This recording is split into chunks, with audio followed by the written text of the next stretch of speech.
In this playthrough, we try a more direct approach of the Golden Cat mission. Co-creative directors Harvey Smith and Rafael Colantonio are here to walk you through it.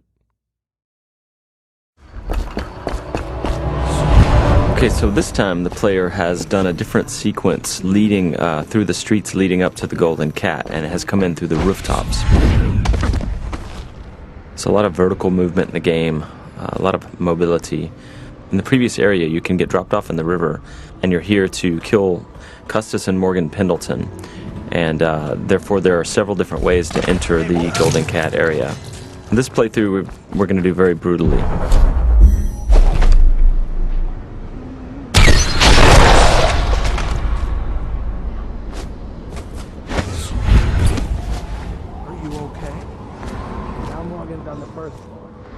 Need to get the men in position.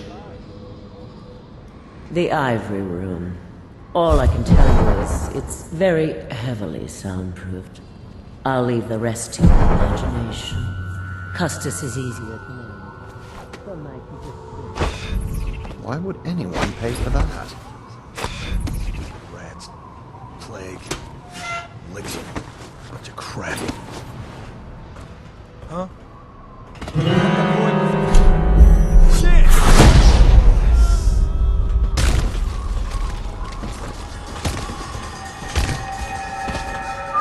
This is a drop attack.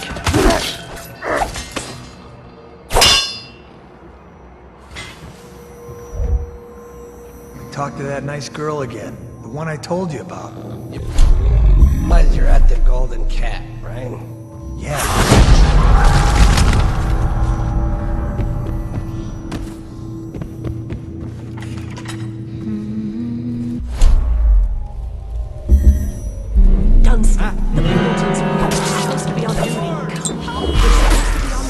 Obviously, playing this way has got consequences. Some of them is that we track the number of death and innocents that the player kill, and this derives the ending, but also derives some of the little story beats all along the game. And besides, playing this way is actually very consuming in terms of resource. So the player uses those resources like powers and his mana and his health potions, and he has to use them carefully.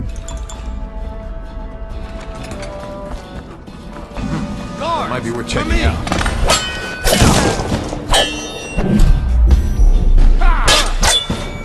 Take out his legs. So here the player stopped time just before the guards have fired their pistols, and he's planting a spring razor there. When time resumes, it will kill them both.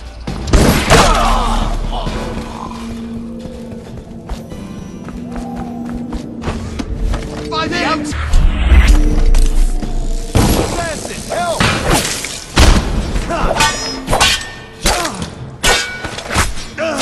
The game's combat with the sword, the melee combat, involves blocking and counterattacks if the blocking is timed correctly. I hear you.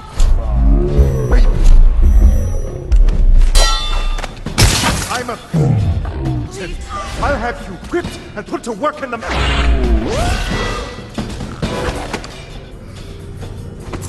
So both targets have been assassinated.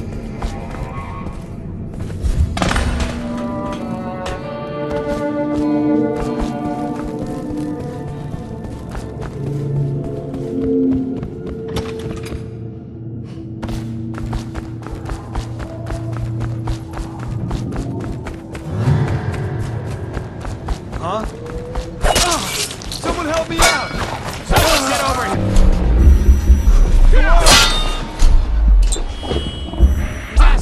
Help! Someone...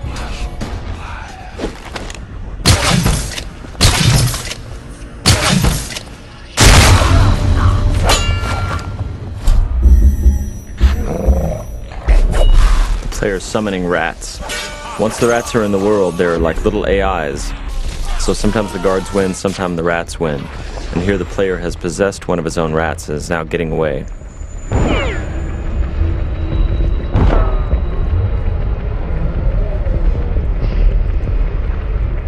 And that's the end of the violent, messy playthrough of the Golden Cat.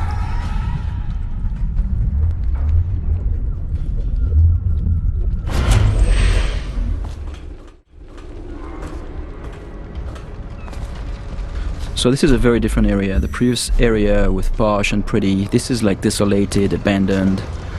This is actually the area where there are weepers. It's called the flooded district. And there are those tall boys here that are preventing the weepers. The weepers are the plague-infected people. Those tall boys, their job is to prevent them from accessing the rich area. So they will shoot at the weepers and they will shoot at anything that tries to get through, including the player.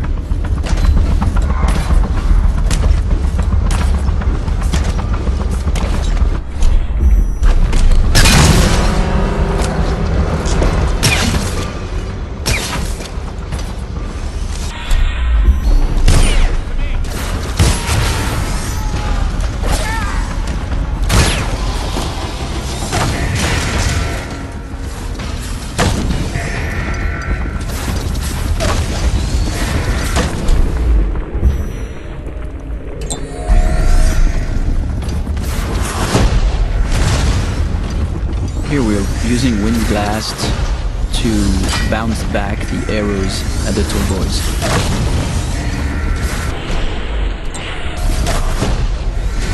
Using wind blasts to knock the tall boys' phosphorescent arrows back at them is another combination of game mechanics that we did not plan for, but players found it quite fun. So we made some small changes to help support it.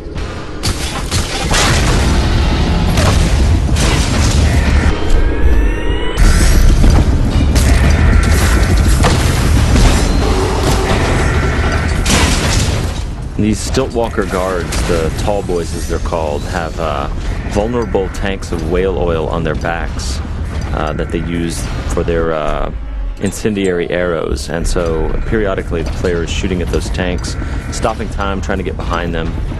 The shields all around them are actual breakable wooden shields, so they absorb some of the player's shots, but periodically the player breaks one of them off.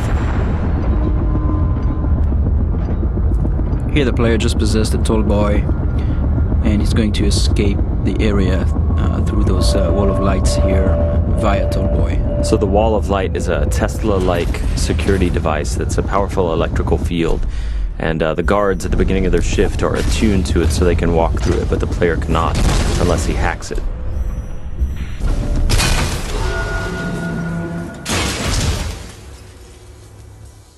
Thank you for watching. For an alternate approach, check out youtube.com/Dishonored or Dishonored.com.